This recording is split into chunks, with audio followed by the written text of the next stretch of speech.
Welcome to this part of the lecture once again, Module 4, titled Writing Skills for the first semester 2020/2021 academic session. For GSP 1201/2001, use of English of the Group C, Department of Allied Health Sciences, Dentistry and Clinical Sciences. Course facilitator as usual is Ibrahim from the Department of English and Literary Studies. By way of introduction, writing skill is one of the most important skills of English language. It is skills developed by practice accompanied by a thorough knowledge of grammar. Sometimes you have to know the technicalities of language while writing. As it is said, good readers tend to be good writers. Without reading, you can be able to write very well. Your knowledge of the grammar, the punctuation marks, and the style helps you in arranging the words syntactically as well as semantically to make meaning. From words to phrases, then to paragraphs as well as the whole essay is what make up the writing skill. Paragraphs are used to separate materials into topics. Then, before we begin, it's important we define what writing is all about. Writing is a type of accepted orderly written communication. It uses words, that is, it translates sounds into readable codes or symbols, which are known as alphabets in writing. Alphabets are combined into words and words into phrases, which are then developed into closed sentences. The sentences are subsequently collated into paragraphs, essays, chapters, and books. Writing must aim at conveying the inner thought of the writer to the reader in the simplest and most understandable language in a cogent manner. What we are saying is that writing is the conveyor of the thoughts of the writer. And it's important to master the art of writing through constant practice, because development of letters into words, words into phrases, phrases into clauses or sentences, and then into paragraphs which combine the essays as well as the chapters and books is what make up writing.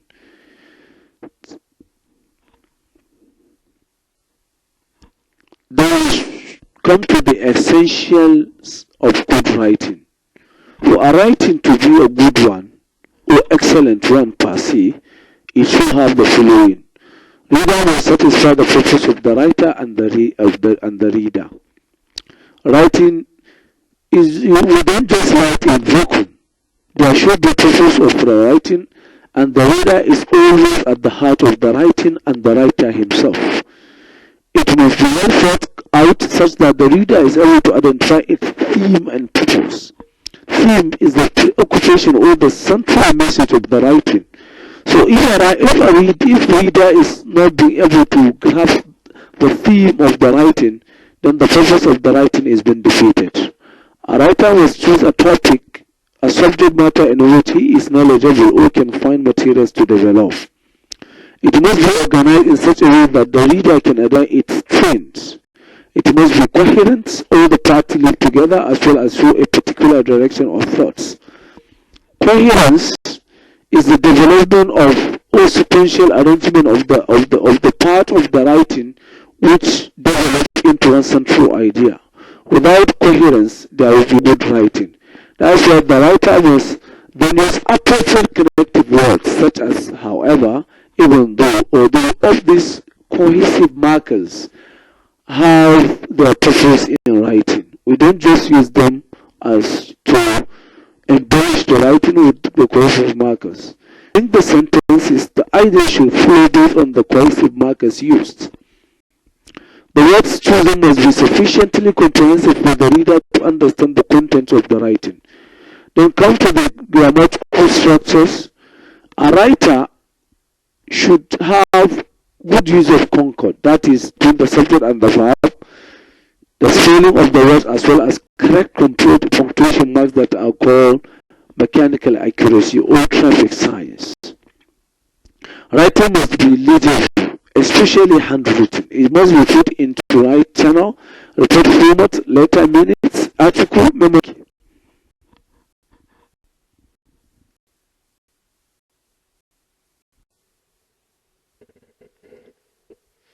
Writing must be logical. The thoughts and ideas must be sensible. It must be sequential. It should make the sentence structures using simple, complex, and compound sentences. As much as possible, writing should express one paragraph. And all these things are the idea is to illustrate ideas with data, visuals, charts, graphs, diagrams, pictures, etc. A good writing should be concise and precise. What we mean by this is not the amount of the words or sentences you put or paragraphs or how lengthy you write is what matters. What matters is how precise and how concise your writing is and how much sense it makes is the most important in writing. If there is need to quote or use other people's original work, they must be acknowledged. Otherwise, the writer should be guilty of plagiarism or piracy, stealing of intellectual property. Paragraph developments. Another area which is important as far as writing is concerned is how to develop a paragraph. As we have explained, in writing, we develop sounds into the alphabets, letters into words, and words we use them to make paragraphs or phrases, and phrases we combine them to make clauses and sentences, while sentences, at least according to grammarians, from 3 and above is what make up paragraph. A paragraph is a group of sentences that express a single idea. It is a group of sentences that talk about a particular topic. Then we have what we call a topic sentence in each and every paragraph. It may come at the beginning, at the middle, or at the end of the paragraph. All other sentences are called supporting sentences. Then the topic sentence. Topic sentence is a paragraph is usually introduced in a sentence. The sentence is called the topic sentence. But as I have argued before, topic sentence may not necessarily come at the beginning of the paragraph. The writer may decide to hide his topic sentence at the middle or at the end of the paragraph. It all depends on the ability of the readers to grasp which is the main or topic sentence and what are the supporting sentence. A good topic sentence starts an idea or an attitude, the controlling idea about the topic, as well as which controls what the sentences in the paragraph will discuss. Then how do we recognize a topic sentence in a paragraph? Where should the topic sentence be placed in the paragraph? I have already said this. It can be placed near the middle and the end of the paragraph, depending on the type of paragraph it is. But usually it is placed at the beginning of the paragraph. Sometimes both the topic and the controlling idea are not stated clearly in one sentence, but they are present. In this case, both are implied, suggested in the development of the paragraph. Essay writing. Essay is bigger than the paragraph. It is the combination of or development of paragraphs which lead to essay. Essay is a lengthy, well-developed writing or a piece. Essay refers to any short piece of writing that analyzes or interprets a situation in a personal way. Many class assignments, as we give you assignments, you develop, you write, and you report to the lecturer. They are, in most cases, essay writing. Because so much of what we write is likely to be in an essay form. Some essays contain the opinion of the writer. Some classify or compare and contrast situations, show relationship between things or ideas. Some describe a particular event. That's why we have the types of essay. In every essay, there are 3 main parts: introduction, main body, and conclude. Then we have the 3 types of essay. Also, number 1 is the narrative essay. Narrative essay is an essay in which we explain idea or something that happened in the past. In most cases, we use simple past tense in writing a narrative essay. Then descriptive essay, it is used to describe an event or something, its outlooks, behavior or whereabouts. Adjectives, adverbs, figures of its metaphor simile are frequently used in this essay. The description must be organized so that the reader can vividly imagine the scene, object, or person being described. Argumentative essay. Argumentative essay is an essay that asks one to argue on a particular topic for or against the motion or the topic. Sometimes facts are expressed, issues are discussed, the essence is to convince your reader not to tell the truth, but to advance an argument. Explanatory essay. This involves giving explanation or specific directives. It is a kind of essay that enlightens the reader through analysis, comparison, and contrast, class, and exemplification. The aim is to instruct on letter writing. Even though recently in modern writing, emails and text messages serve as alternative means of correspondence, letter writing still enjoys a pride of place in terms of utility and is usually used by many people and organizations to correspond or communicate with other people or organizations. Letters are very much important in organizational activity. That is why companies employ highly trained and special secretaries and legal practitioners to have, among other responsibility, in writing good letters for them. Types of letters. There is a bit controversy among experts who grammarians with what should be how letters are going to be categorized. But generally, scholars categorize them into formal and informal letter. Others still retain the higher classification letter of informal, informal, and semi-formal. Now, it is important we understand that a type of letter is understood or determined by the tone, physical features, and the purpose for which it. Formal letter. Formal letter, it's a letter we write for official purposes or business letters, or meant for official communication in business establishment, public institutions, or private organizations. A formal letter may take the form of an application letter, a letter of complaint, letter of request, letter of inquiry, letter of acknowledgement, etc. The language of formal letters will be accurate, concise, clear, and strictly formal without unnecessary greeting or show of familiarity. It is also advisable a writer of a formal letter should avoid such language usages such as ambiguity or ambiguous language or contractions, slangs, cliches, proverbs, wordness, charisms, and abbreviations.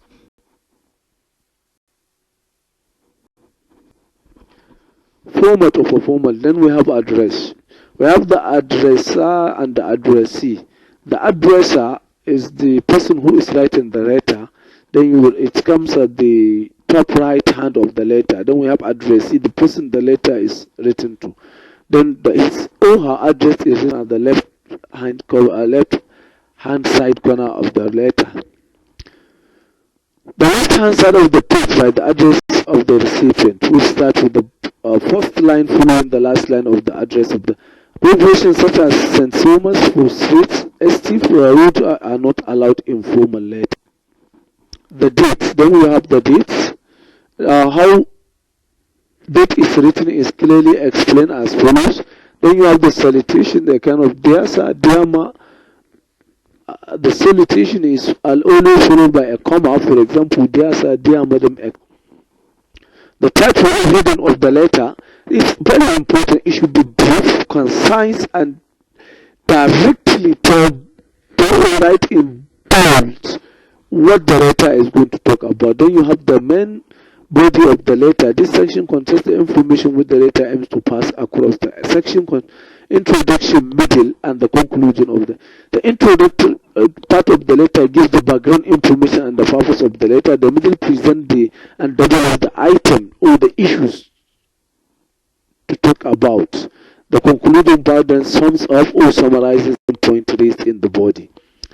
The commentary, close or subscription. Then we have yes faithfully, yes sincerely, and so on. The most acceptable form of complimentary close or subscription in formal letter is yes faithfully.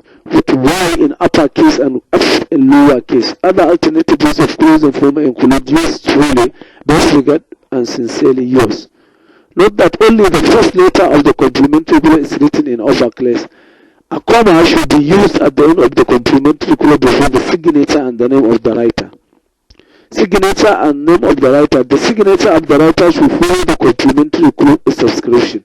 Then on her full name, a woman should identify her gender by indicating her marital name, putting Mrs. if she is not married and Mrs.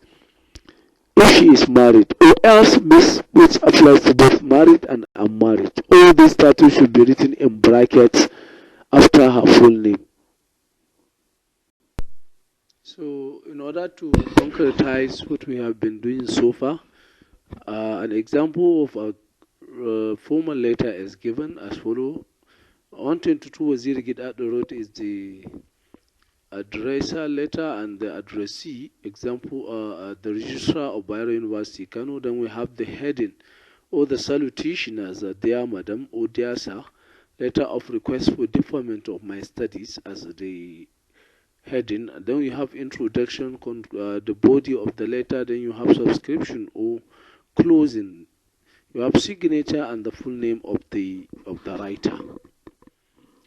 Informal letter, it's a letter written to members of relatives, friends and acquaintances, such as it's otherwise known as a friendly or personal letter. It has only one address and it can show a kind of familiarity, purpose of a birthday of a new baby, to express sympathy, to offer greetings and so on.